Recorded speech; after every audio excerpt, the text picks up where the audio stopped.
वरीय पुलिस अधीक्षक दरभंगा के द्वारा सिमरी और मब्बी थाना का किया गया औचक निरीक्षण। दिनांक 30/5/2024 को वरीय पुलिस अधीक्षक दरभंगा के द्वारा सिमरी और मब्बी थाना का औचक निरीक्षण किया गया। निरीक्षण के क्रम में निम्न पंजियों क्रमशः गुंडा पंजी, आगंतुक पंजी, लोक शिकायत पंजी, केस डायरी, वारंट, इश्तिहार, कुर्की पंजियों का अवलोकन किया गया एवं अवलोकन उपरांत निम्न निर्देश दिए गए। नगर पुलिस अधीक्षक दरभंगा के द्वारा नगर थाना का किया गया औचक निरीक्षण। दिनांक 30/5/2024 को नगर पुलिस अधीक्षक शुभम आर्य के द्वारा नगर थाना का औचक निरीक्षण किया गया। निरीक्षण के क्रम में निम्न पंजियों क्रमशः गुंडा पंजी, आगंतुक पंजी, लोक शिकायत पंजी, कैश डायरी, वारंट, इश्तिहार, कुर्की पंजियों का अवलोकन किया गया एवं अवलोकन उपरांत निम्न निर्देश दिए गए। अन्याय को मिटाने के लिए, लोकतंत्र को बचाने के लिए जीतेगा इंडिया।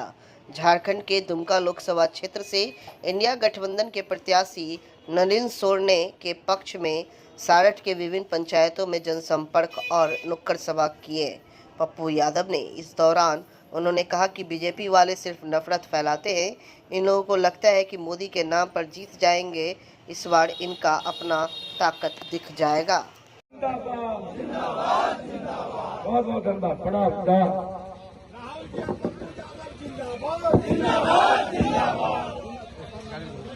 पप्पू यादव जिंदाबाद, शेरे हिंदुस्तान पप्पू यादव।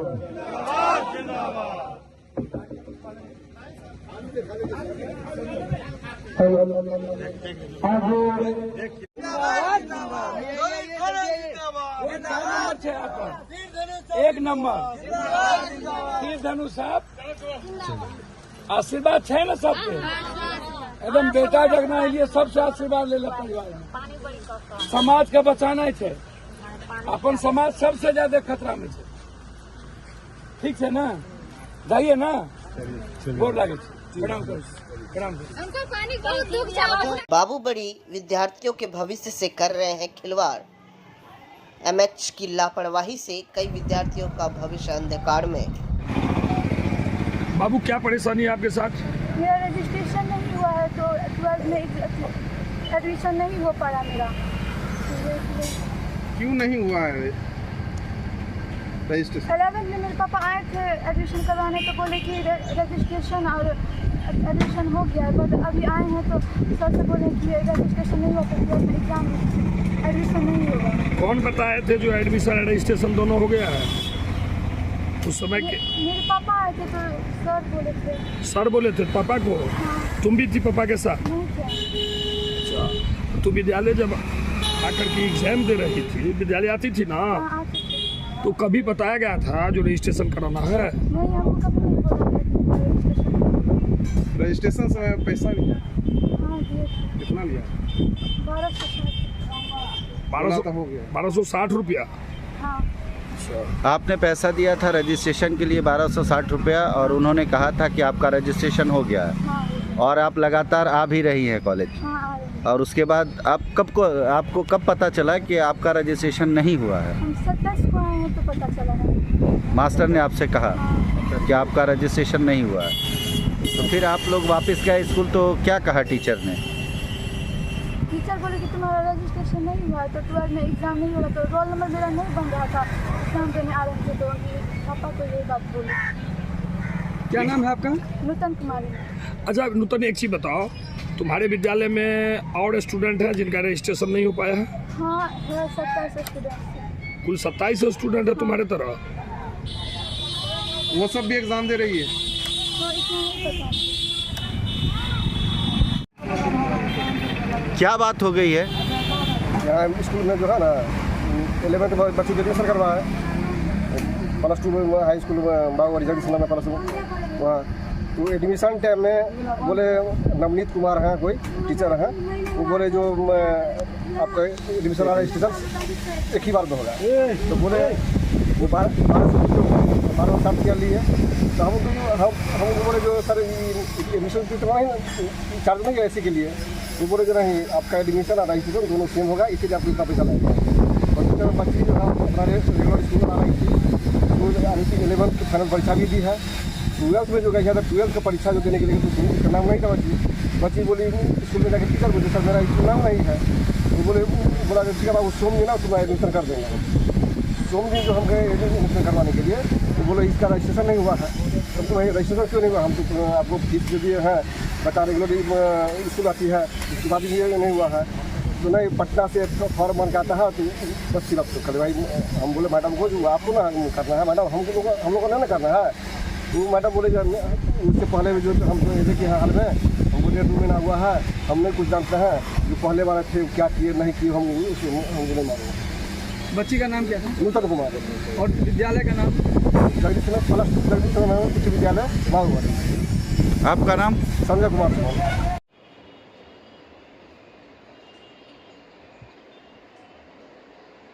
मैडम आपके विद्यालय के 27 बच्चों का रजिस्ट्रेशन नहीं हो पाया, इसके लिए आप जवाबदेह किसे मान रहे हैं? सर हम चूँकि बिहार प्रशासनिक सामान्य सेवा के प्रमोशन के द्वारा हम 4 मार्च को इस विद्यालय में योगदान किए हैं। और चूँकि ये 2024 के जनवरी तक इसका डेट आ गया था बार। अगर बच्चे का रजिस्ट्रेशन छूटा है तो जिनके ऊपर जिम्मेवारी दी गई थी, कमी उनकी है, तो उनको मोबाइल से संपर्क करके बच्चे को बुला करके उनका रजिस्ट्रेशन पूरा करना चाहिए। अब भविष्य में अगर आने वाले समय में फॉर्म भरने के टाइम में अगर मौका दिया गया तो इन 27 बच्चों में सबको कॉल करके बुलाकर रजिस्ट्रेशन कराकर फिर से उनको फॉर्म भर के उनको परीक्षा में कराया जाए शामिल। कौन है जिम्मेदार? इससे पहले कौन थे? इससे पहले थे मोहम्मद हासिम थे, जो यहाँ से वो भी 4 मार्च को प्रमोशन होकर के इसके बाद कृष्णापुरी फुलपरास में योगदान किए हैं उनके पद पर। कब से आप कार्यरत हैं? 4 मार्च 2024। और कितने स्टूडेंट्स का अभी रजिस्ट्रेशन नहीं हुआ है? विद्यालय रिपोर्ट के अनुसार तो देख रहे हैं वाणिज्य में 3 है और विज्ञान में 3 है और कला में 21 बच्चे हैं। आपके हाई स्कूल में पेरेंट्स मीटिंग होता है? पेरेंट्स मीटिंग तो होती है, निश्चित हम रजिस्टर सब कब होता है? अभी तो फिलहाल परीक्षा की ही निकल रही है कि ये कीजिए, हर मासिक एग्जाम लीजिए, दक्ष क्लास चलाइए, तो यही सब एक्टिविटीज अभी चल रही है विद्यालय में। और अप्रैल में अभी सेशन चल रहा है, अप्रैल से जून तक 9th क्लास के बच्चे के एडमिशन का। तो सब कुछ होने के बाद विद्वत क्लास चलेगी तो पेरेंट्स को भी बुलाया जाएगा, मीटिंग की जाएगी। रजिस्ट्रेशन कार्ड नहीं आया, डम्मी एडमिट कार्ड के लिए क्या सूचना दिया गया था बच्चों को? ये जानकारी हम आपको कैसे देंगे, ये हमारे रीजन की बात है ही नहीं। तो पूर्व में जो थे उनसे ये सब बात पूछा जाए। विद्यालय के रिकॉर्ड में तो होगा ना? तो अभी वो आदेश जो है ना चौपाल जो विद्यालय सहायक अभी 11वीं का प्रश्न पत्र लेने मधुबनी गया है, उनके आने पर आपको जानकारी दी जाएगी। क्योंकि सारा रिकॉर्ड उनके अलमीरा में, उनका कार्यालय ऑफिस ही अलग है, अलमीरा अलग है, सब कुछ उनके अंदर। मोटे तौर पर ऐसा पता चला है जो वो बच्चे को सूचना नहीं दिया गया था, बच्चों को नहीं बताया गया, कहीं ना कहीं ये बहुत बड़ी लापरवाही विद्यालय प्रशासन का देखा जा रहा है। इस संबंध में हम कुछ नहीं कर सकते क्योंकि उस वक्त यहाँ मौजूद नहीं थे, हम कह नहीं सकते। जैसे ही आप यहाँ पे ज्वाइनिंग किए हैं तब जाकर के जब आपके नोटिस में ये बात आई है? बात तो कल परसों जो गार्जियन आए तब हमको जानकारी मिली है, इससे पहले तो जानकारी हमको नहीं थी। जो काम कर रहे थे वो कभी नहीं बताएं कितने बच्चों का छूटा है। यदि विभागीय आदेश नहीं आएगा तो बच्चे के भविष्य के साथ क्या होगा?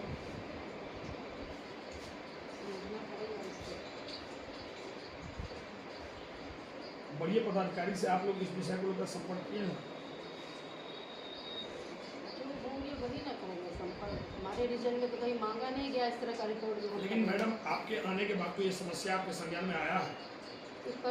परसों आया है, गार्जियन कहाँ है बुलाइए ना, कल परसों में। तो बड़े पदाधिकारी से संपर्क किए हैं इस विषय को लेकर? बड़े पदाधिकारी से संपर्क किया जाएगा सर, किस आधार पर किया जाएगा? कोई निकलेगा इसके लिए विज्ञप्ति तब ना कहा जाएगा कि छूटे हुए बच्चे को पुनः कराया जाए।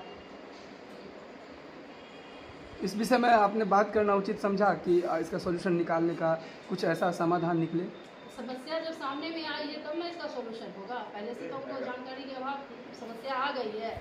आप लोग ऐसा करते तो सामने जो हमारे ऊपर के पदाधिकारी है उससे भी बात होगी, ऐसी सी बात है। इससे पहले जिस विद्यालय में थे वहाँ भी ऐसे तो बिहार बोर्ड चले गए थे सारा फॉर्म।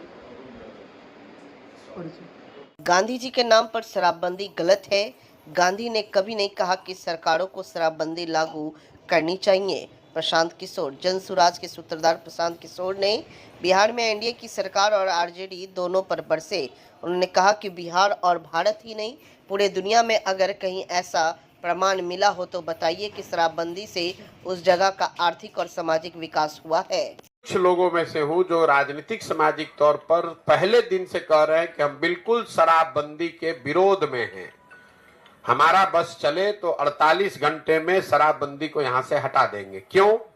इसके 3 वजह।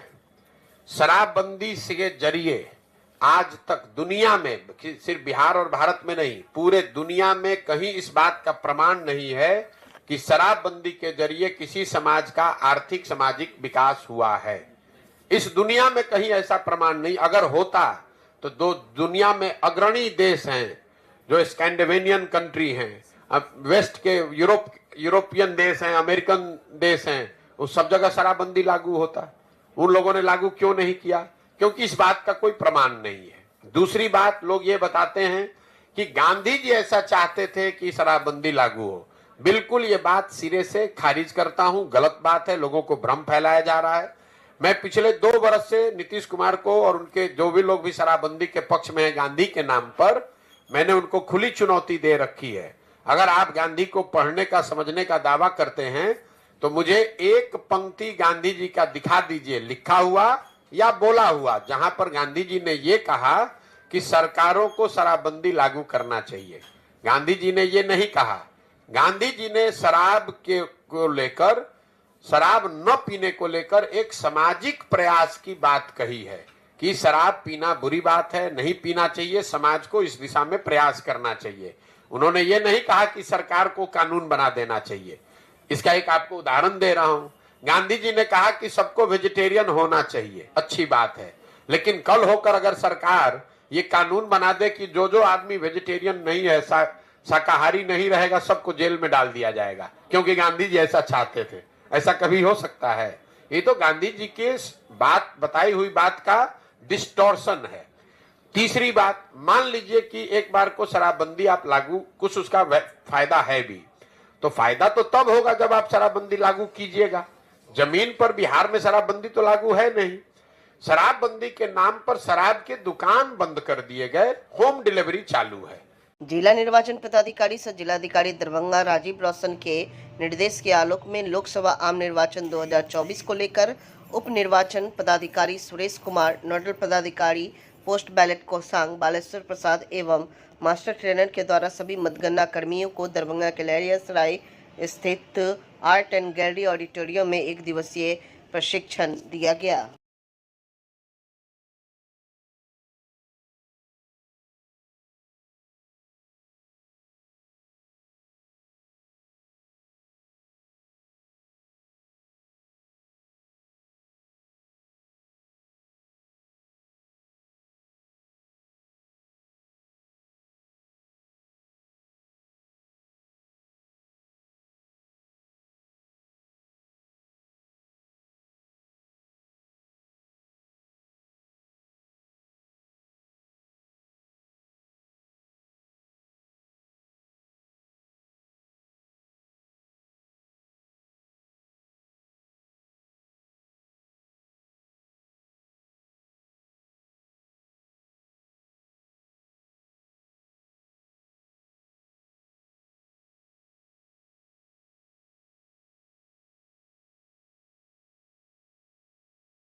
मुजफ्फरपुर पुलिस ने खून की गोरख धंधा कालाबाजारी करने वाले एक बड़े गिरोह को सातिरों को पुलिस ने पकड़ा है, जो शहर के कई निजी अस्पताल से लेकर SKMCH मेडिकल कॉलेज तक अपने धंधा को चला रहा था। इस धंधे में शामिल नगर थाना क्षेत्र के चंदवारा हजमा टोला मोहम्मद इमरान काजी मोहम्मदपुर थाना क्षेत्र के माड़ीपुर निवासी अपनी प्रेमिका मुस्कान परवीन के सहयोग से इसको किया करता था, जो भोली भाली महिलाओं को अपने जाल में फंसा करके टारगेट किया करती थी और इसके एवज में मोटी रकम लिए करती थी। एक ब्लड की सप्लाई की गिरफ्तारी हुई है, क्या कुछ उसमें कुछ दिन से एक कंप्लेन आ रही थी कि SKMCH में जो ब्लड बैंक है वहाँ पर कुछ व्यक्तियों के द्वारा गलत तरीके से इलीगली और अनऑथराइज तरीके से ब्लड का कुछ लोगों से ब्लड लिया जाता है और उसको फिर पैसे दे करके और उस चीज़ का फ़ायदा उठा करके और जो जिस व्यक्ति को ब्लड की ज़रूरत होती है, जो इमरजेंसी में होता है, उसको फिर ब्लड की सप्लाई की जाती है। और इसी चीज़ में फिर एक SKMCH में जो SKMCH OP है वहाँ पर 2 व्यक्तियों को हम लोगों ने सस्पिशन के आधार पर पकड़ा है। एक का नाम मोहम्मद इमरान है और दूसरा एक महिला है मुस्कान प्रवीण। ये दोनों एक चंद्रवाड़ा की रहने वाली हैं टाउन थाने में और एक काजी मोहम्मदपुर की महिला रहने वाली है माणीपुर की।